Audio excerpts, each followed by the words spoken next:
Magnetic effect of current magnetism का first chapter है जिसमें अपन डील करते हैं कि बायो सेवर्ट लॉज क्या कहती है। तो किसी भी करंट एलिमेंट के कारण जो किसी पॉइंट पे जो मैग्नेटिक फील्ड होती है उसको कैलकुलेशन करने का एक तरीका है बायो सेवर्ट, जिसमें अगर लिया जाए कि ये एक वायर है जिसके थ्रू करंट आई जो है वो बह रहा है।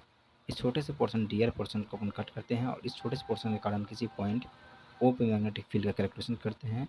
तो बायो सेवर्ट के अकॉर्डिंग टू बायो सेवर्ट जो होती है वो होती है mu naught by 4 pi I into D L cross r by r cube. ये एक वेक्टर फॉर्म है जिसमें म्यू नॉट बाई 4 पाई जो एक कांस्टेंट है जिसका वैल्यू होती है 10⁻⁷ और d L cross r cross product है जिसको हटाते हैं तो साइन थीटा आता है। तो I D L R into sine theta आ गया, तुम आ गया यहाँ पे आर और यहाँ पे एक आर कट जाने के बाद mu naught by 4 pi I into D L sine theta upon are square बचता है। ये एक स्केलर फॉर्म है, वेक्टर फॉर्म और स्केलर फॉर्म बायो सेवर्ट का दो फॉर्म है। एक वेक्टर फॉर्म हो गया mu naught by 4 pi I into t l cross r vector बटे आर क्यूब होता है। Here magnetic field is inversely proportional to the r cube vector, जबकि स्केलर फॉर्म में मैग्नेटिक फील्ड जो होती है वह इन्वर्सली प्रोपोर्शनल होता है आर स्क्वायर की, क्योंकि यहाँ पे क्रॉस प्रोडक्ट को हटाते हैं तो I into D L cross R को हटाते हैं तो D L R into sine theta बचेगा, एक आर कैंसिल हो जाने पे यहाँ पे आर स्क्वायर बच जाएगा। इसलिए I into D L sine theta upon are square बचता है यहाँ पे।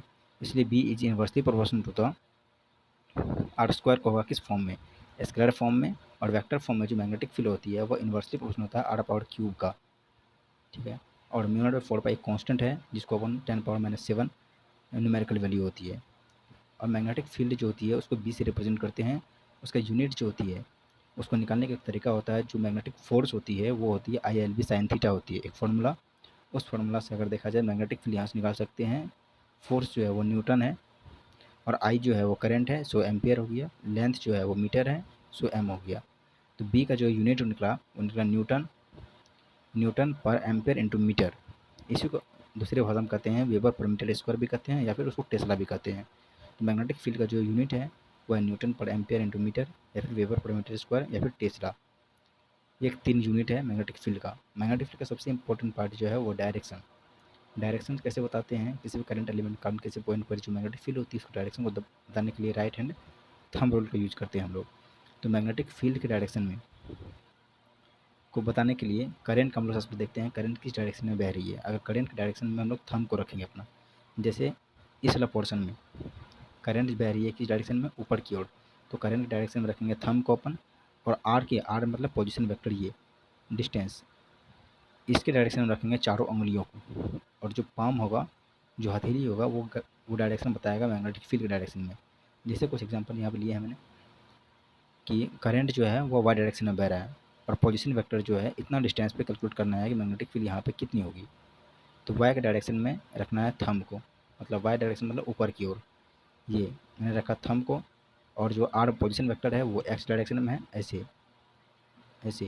तो मैग्नेटिक फील्ड जो है वो इनसाइड अंदर की ओर आया यहाँ पे, ऐसे ही यहाँ पे है।